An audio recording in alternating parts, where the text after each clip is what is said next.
बिस्मिल्लाहिर्रहमानिर्रहीम। अस्सलाम वालेकुम। आप मेरा यूट्यूब चैनल देख रहे हैं, वेलकम टू यूट्यूब चैनल। आज हमने जी second annual examination intermediate part 2 यानी कि 12वीं क्लास की सप्लीमेंट्री इम्तहान की तैयारी का सिलसिला स्टार्ट किया है। बायोलॉजी का हमारा आज पहला लेक्चर है। टोटल लेक्चर हम इंशाल्लाह ताला आपको देंगे 20 लेक्चर्स आपके होंगे। 20 लेक्चर्स के बाद 10 दिन आपकी रिवीजन के टेस्ट होंगे। टेस्ट के बाद इंशाल्लाह ताला 1 महीने में आपकी बायोलॉजी की तैयारी मुकम्मल करवा के आपको सप्लीमेंट्री एग्जाम में भेज दिया जाएगा। और इंशाल्लाह ताला आप हर सूरत इंशाल्लाह अल्लाह के फजल से आप अपने बायोलॉजी का पेपर क्लियर कर लेंगे। जिन बच्चों की सप्ली आ गई है परेशान होने की ज़रूरत नहीं है, आप हमारे साथ चले। इंशाल्लाह ताला 1 महीने में आपकी तैयारी बिल्कुल मुकम्मल करवा देंगे और आप जो है ना वो पास हो जाएंगे। तो तरीकाकार क्या होगा जी, हम आपको सिलेक्टिव स्टडी कराएंगे। 3 से 4 चैप्टर सिर्फ करवाएंगे, ठीक है। वो 4 चैप्टर करने के बाद आपको उनके हम टेस्ट लेंगे, ठीक है। उसके बाद सिलेक्टिव स्टडी सारी बुक की करवाएंगे। अंदर अंदर जो आपके इंपॉर्टेंट शॉर्ट क्वेश्चन है, इंपॉर्टेंट आपकी एमसीक्यूज है, वो भी आपको करवाएंगे। एंड पे आपको गेस्ट पेपर भी देंगे। देने के बाद फिर आपको इंशाल्लाह ताला पेपर में भेज दिया जाएगा। तो आपसे गुजारिश है कि चैनल को सब्सक्राइब कर लें, बेल आइकन को दबा लें, ताकि जैसे ही कोई इस तरह हम डेली की वीडियो अपलोड किया करें तो आपको मिल जाया करे, आपकी तैयारी हो जाए, ठीक है। व्हाट्सएप ग्रुप में ये हमारे नोट्स जो ना मैं हर रोज़ अपने व्हाट्सएप ग्रुप में भेज दिया करूँगा। मेल और फीमेल के हमारे पास अलग अलग ग्रुप्स हैं। मेल ग्रुप्स को मैं खुद डील कर रहा हूँ और फीमेल ग्रुप में हमारी फीमेल टीचर्स हैं, फीमेल टीचर डील कर रही हैं, ठीक है। आपको जैसे पता है जो लोग ग्रुप में ऐड हैं, ठीक है। लेकिन अब ग्रुप हमारे मुकम्मल हो चुके हैं, ठीक है। अब नया बंदा हम ग्रुप में ऐड नहीं कर रहे। तो जो नए लोग हैं वो सिर्फ वीडियो यहाँ से देख लें और यहाँ से आप जो है ना इसके नोट्स अपने तैयार कर सकते हैं, इसका आप स्क्रीनशॉट ले सकते हैं, ठीक है जी। तो क्या है जी, ये जी आपकी बायोलॉजी है। चैप्टर हमने 15 से स्टार्ट करना है जी। होम्योस्टैसिस। होम्योस्टैसिस क्या होती है? होम कहते हैं घर को, स्टैटिस कहते हैं जी संवारना, अपना जी अपना संभालना। क्या मतलब है? अपने घर को संभालना। थोड़ा सा आपको मैं थोड़ा इसका ओवरव्यू दे दूं, इसी में से आपके सारे एमसीक्यूज भी क्लियर होंगे और आपके शॉर्ट क्वेश्चन और लॉन्ग क्वेश्चन अगर आ जाए तो वो भी आपने इसी में से लिख देना है।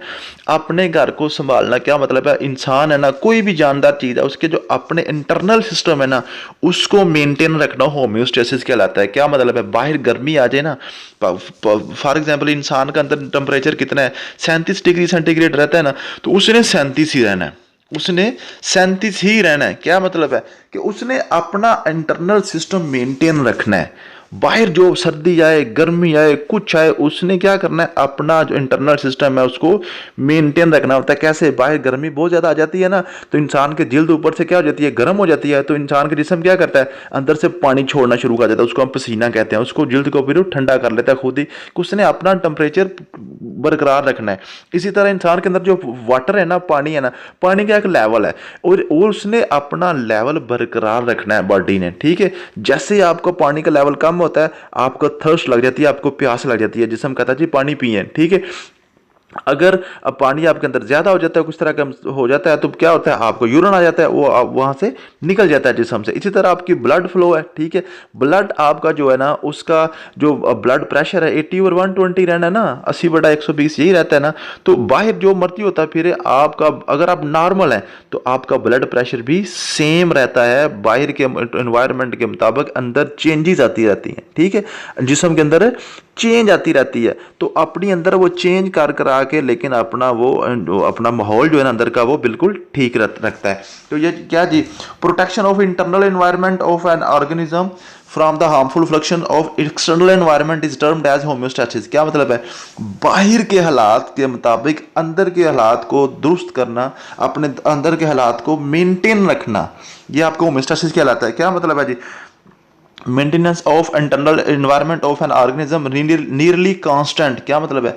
अंदर का जो माहौल है ना इंसान का, कोई भी जानदार का, उसका इंटरनल सिस्टम वो कांस्टेंट रहता है, मुश्किल रहता है, वो चेंज नहीं होता। बाहर के माहौल से थोड़ा सा अगर चेंज होता है तो वो फौरी फटाफट अपना दोबारा उसी हालत में आ जाता है, ठीक है जी। तो ये आपको होम्योस्टैसिस है, आपने इसको पढ़ लेना है। आपको मैं सिर्फ इसका कॉन्सेप्ट दे रहा हूँ, कॉन्सेप्ट देने के बाद आप इसको पढ़ लेंगे तो आपका सारा क्लियर हो जाएगा, ठीक है जी। ऑब्जेक्टिव क्या जी? उसके बाद जी कंपोनेंट्स क्या होते हैं जी इंटरनल एनवायरनमेंट के? कंपोनेंट्स आपका वाटर है, सोल्यूट्स है एंड टेम्परेचर है। पानी है ना, पानी की वजह से भी आपका अंदर का जो माहौल है ना वो ठीक रहता है, ठीक है। अगर गर्मी होगी तो पसीना आ जाएगा, वो आपकी जिल्द को ठंडा कर देगा। अगर बाहर सर्दी होगी तो आपकी जिल्द में पानी नहीं आएगा, वो पानी, वो जिस्म आप अंदर जो जिस्म है वो पानी आपकी जिल्द से उसको आप ऑब्जॉर्व कर लेगा, आपकी जिल्द खुश्क हो जाएगी। आपने देखा होगा कि आपके होंठ तक फट जाते हैं सर्दियों में। क्या होता है कि आपकी स्किन जो है ना, स्किन में से पानी अंदर चला जाता है, ठीक है। तो फिर वो क्या करता है, उसको वो गर्म कर लेते हैं। और नाइट्रोजीनियस ये क्या होता है, ये आपके अंदर जो वेस्ट वगैरह है ना, आपके जो वेस्ट हैं, आपको यूरिक एसिड है, यूरिन है, उस तरह के कार्बन डाइऑक्साइड है, ठीक है।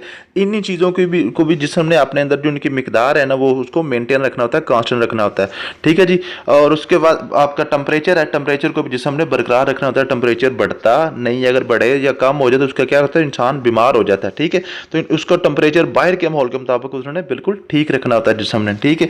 तो उसके बाद जी इसके दो तीन मेथड हैं जी। ओस्मो रेगुलेशन, ठीक है जी। ओस्मो रेगुलेशन क्या है जी, ये पानी और साल्ट्स के को जो है ना, इंसान के, जानवरों के, कोई भी लिविंग ऑर्गेनिज्म है उसको पानी का जो मेंटेनेंस है ना, पानी का जो लेवल अंदर रखना होता है बरकरार, उसको ओस्मो रेगुलेशन कहते हैं। और एक्सक्रेशन क्या होता है, excretion mechanism which eliminate nitrogenous waste is referred as excretion. Excretion एक्स होता है जी निकालना जिस्म से, ठीक है। जो वेस्ट वगैरह जो जिस्म के अंदर जमा हो जाते हैं ना उनको निकालना, ठीक है। वेस्ट वगैरह को निकालना एक्सक्रेशन कहलाता है। यूरिन होता है, सीमन होता है इसमें, और यूरिक एसिड होता है, और उसके बाद जिनके पखाना वगैरह जो भी मामलात हैं सारे आपको पता है कि ये एक्सक्रेशन कहलाता है। उसको थर्मो रेगुलेशन, थर्मो के जैसे आपको ये इसकी उसके नाम से जाहिर हो रहा है। थर्मो क्या होता है जी, टेम्परेचर की मेंटेनेंस आपकी थर्मो रेगुलेशन कहलाती है, ठीक है। तो आज आपने क्या पढ़ा जी, होमोस्टैसिस क्या है जी। तो इंसान का अंदर का जो सिस्टम है ना, जो इंसान बल्कि कोई भी जानदार है उसके अंदर का सिस्टम को आप आपस में वो कांस्टेंट रखता है, वो आपस को उसको चेंज नहीं रखते होने देते, वो उसको कांस्टेंट रखते हैं। कांस्टेंट रखने के लिए तीन चीज़ें हैं, क्या जी, पानी है, टेम्परेचर है आपका, और आपका क्या जी, वेस्ट वगैरह है, ठीक है। तो उसको हम ओस्मो रेगुलेशन, एक्सीक्रेशन और थर्मो रेगुलेशन का नाम देते हैं। ओस्मो रेगुलेशन आपके पानी की मेंटेनेंस है, एक्सीक्रेशन आपके वेस्ट वगैरह हैं, जो पखाना पेशाब ये वो दूसरी चीज़ें, ठीक है, उनको बाहर निकालना होता है। और उसके बाद थर्मो रेगुलेशन क्या होती है, थर्मो रेगुलेशन होती है आपका टेम्परेचर जो है ना, टेम्परेचर को आपने कैसे मेंटेन रखता है आपका जिस्म, ठीक है जी। ये उसके सारे लिखे हुए हैं। उसके बाद जी, the control system in individual perform variety of homeostasis function this living और control system work exactly on the mechanism of physical control system. क्या मतलब है कि ये जो फिजिकल कंट्रोल सिस्टम है आपका, बाहर का कंट्रोल सिस्टम है ना, उसी के मुताबिक आपका अंदर का चलता है, ठीक है। बाहर के जो आपके रिसेप्टर है ना, वो ये आपको मैं थोड़ा सा समझा देता हूँ तो आपको सारे समझ आ जाएगी। Components are receptors, control centre and effectors. क्या मतलब है, तीन चीजें हैं, तीन चीजें आपका होम्योस्टैसिस को कंट्रोल करती हैं। कौन कौन सी, रिसेप्टर, रिसेप्टर होते हैं बाहर के ऑर्गन, बाहर क्या आपकी आइज हैं, आइज क्या कहती हैं, आइज या आपकी जिल्द है, आपके हाथ हैं, आपके पाँव हैं, तो बाहर की जिल्द क्या कहती है, अंदर वाले सिस्टम को बताती है बाहर बड़ी गर्मी आ गई है, बाहर बड़ी गर्मी आ गई है। तो अंदर जो है ना कंट्रोल सेंटर जो आपका जो दिमाग है, दिमाग क्या कहता है, वो कहता है पसीना छोड़ें ताकि बाहर गर्मी है। जिल्द में क्या कह रही है, स्किन में क्या कह रही है, बाहर गर्मी है, तो आप अंदर से पानी को छोड़ें ताकि स्किन को ठंडा किया जाए। और इफेक्टर क्या होता है, इफेक्टर होता है अंदर जहां पे इफेक्ट होना होता है, ठीक है, जिसकी जो जहां पे काम होना होता है, ठीक है। और स्टिमुलस, स्टिमुलस क्या होते हैं, स्टिमुलस होते हैं जो आपको पैगाम लेके जाते हैं, चेंज इन इंटरनल एनवायरनमेंट, ठीक है। अंदर का जो एनवायरनमेंट है उसमें जो चेंज आती है ना, जो पैगाम जो बाहर से मिलता है उसके मुताबिक अंदर जो चेंज होते हैं उसको हम स्टिमुलस कहते हैं। रिसेप्टर जी डिटेक्ट द चेंज, रिसेप्टर जो होते हैं बाहर को चेंज को डिटेक्ट करते हैं, उसको पता लगाते हैं जी बाहर क्या हो रहा है, ठीक है। Self creative feedback mechanism to rectify the change. क्या मतलब है, सेल्फ क्रिएटिव, खुद ब खुद ये आपके अंदर जो है ना, आपका जो दिमाग है, आपका जो ब्रेन सिस्टम है, ठीक है, वो सारे का सारा आपको इसको कंट्रोल करता है, खुद ही खुद सारा कुछ मैकेनिज्म तैयार हो जाता है। Negative feedback, the reverse effect of the stimulus. क्या मतलब है, जो अंदर की चेंज आई है, अंदर जो आपने चेंज किया, कैसे चेंज किया है कि फॉर एग्जांपल उसने कहा था कि दिमाग ने कहा कि जो पानी है ना वो जिल्द में भेजें, तो जिल्द में भेजने से क्या हुआ जी, आपका फिर जो टेम्परेचर है वो कम होगा, बाहर गर्मी ज़्यादा हो गई थी, अंदर का टेम्परेचर आपका कम होगा। तो ये सारी चीज़ें ना, ये जो नीचे है ना, नीचे आपने 4-5 लाइनें याद कर लेने, आपके शॉर्ट क्वेश्चन के लिए भी जरूरी है।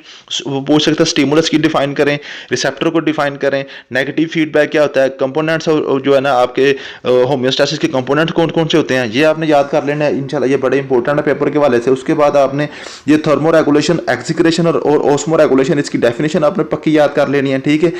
ये आपके एमसीक्यूज के लिए भी इंपॉर्टेंट है और आपके शॉर्ट क्वेश्चन के लिए भी इंपॉर्टेंट है, ठीक है।